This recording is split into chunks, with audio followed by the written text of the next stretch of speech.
حضرت فرانس میں گستاخانہ خاکوں نے ایک بار پھر دنیا بھر میں مسلمانوں کے جذبات کو مجروح کیا ہے. یہ یہ سلسلہ کب سلسلہ رکے گا؟ اس طرح نہیں رکے گا. ہم مذمتیں کرتے ہیں، احتجاج کرتے ہیں، قراردادیں پاس کرتے ہیں، اور میں یہ سوچ رہا ہوں کہ یہ کیا خلیفہ ہارون الرشید کے زمانے میں یہ کوئی جرأت کر سکتا تھا؟ صلاح الدین ایوبی کے زمانے میں یہ ممکن تھا؟ نور الدین زنگی کے زمانے میں یہ ممکن تھا؟ سلطنت عثمانیہ کا جو سلمان عالی شان، جیسے ویسٹ نے کہا سلمان دا میگنیفیشنٹ، اس کے زمانے میں ممکن تھا؟ یہ طیب اردوان ہو یا عمران خان ہو یا ایران ہو یا کوئی اور، دیکھو بات سنو، زندگی ایک حقیقت ہے کہ سگے بھائی بھی آپس میں متصادم ہوتے ہیں، ٹکرا جاتے ہیں، لیکن اگر کوئی باپ کی پگڑی پہ ہاتھ ڈالے تو بھائی بھلے دشمن ہو چکے ہوں. مسلمان اس معاملے پہ بھی اگر یکجا نہیں ہو سکتے، متفق نہیں ہو سکتے، متحد نہیں ہو سکتے، میں کہتا ہوں اور کوئی اوقات نہیں، اور کچھ نہیں کر سکتے مذمتوں کے علاوہ. ایک کام ہی کر لو، جی پورا عالم اسلام مل کے ایک تھنک ٹینک بنائے، اپنے وسائل پول کرے اور دنیا کو بتائے کہ وہ کون تھے، حضور کون تھے، وہ کیسے تھے، ان کا پیغام کیسا تھا. ویسٹ کے لا تعداد لوگوں نے جیسا جیسا ٹریبیوٹ حضور کو پیش کیا ہے. یہ جاہل ہوتے ہیں، اب نارمل لوگ ہوتے ہیں.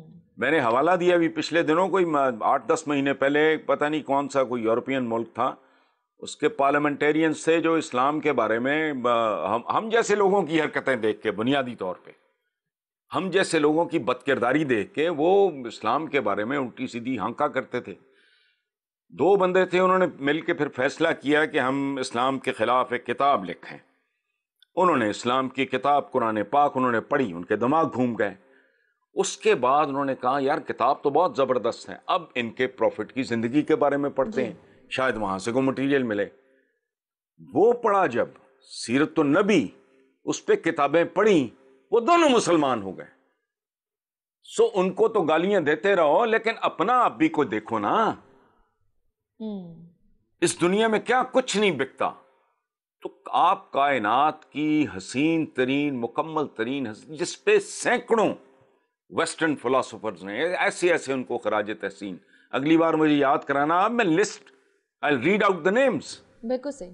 بتاؤ، میرے ایمان کا حصہ ہے کہ پتھر بھی پگھل جائیں گے، لیکن ان کے بارے میں اگر جانکاری نہیں ہے اور وہ مجھے دیکھ کے، مجھ جیسوں کو دیکھ کے ان کے بارے میں کوئی اگر تبصرہ کرتے ہیں، تو پھر یہ ہماری ذمہ داری بنتی ہے کہ مذمتوں، احتجاجوں، اور وہ جو باقی ہماری حیثیت اس کے علاوہ ہے کیا دنیا میں.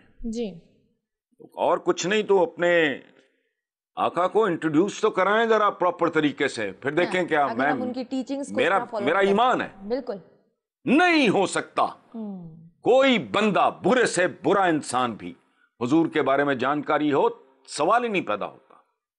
بے شک. ان کی محبت میں نے ابھی آپ کو مثال دی ہے، 8-10 مہینے پہلے ہمارے سارے اخباروں میں، وہ مجھے یاد نہیں آ رہا ملک کون سا تھا، اس کی پارلیمنٹ کے 2 بندے مسلسل اینٹا اسلام، لیکن جب قرآن پاک پڑھا اور حضور کی سیرت کے بارے میں پڑھا، دونوں نے اسلام قبول کر لیا.